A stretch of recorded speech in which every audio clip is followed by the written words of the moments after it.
اور آپ کا خیال ہے میں کثرت سے درود شریف پڑھوں گا تو معاف ہو جائے گا؟ کثرت سے درود پاک پڑھنے کا ثواب تو ملے گا، طبیعت میں مٹھاس بھی آئے گی، حضور راضی بھی ہوں گے، پر وہ جو اس کا دل توڑا ہے اسے معافی بہرحال مانگنی پڑے گی،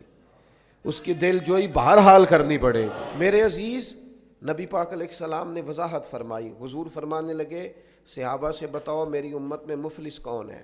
یا رسول اللہ صلی اللہ علیہ وسلم جس کے پاس پیسے نہ ہو وہ غریب ہے، مفلس ہے؟ تو حضور نے فرمایا میری امت میں تو مفلس وہ آدمی ہے جو قیامت کے دن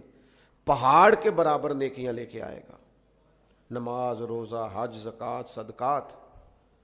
لیکن کریم فرماتے ہیں کسی کا اس نے دل توڑا ہوگا، کسی کو گالی دی ہوگی، کسی کو برا کہا ہوگا،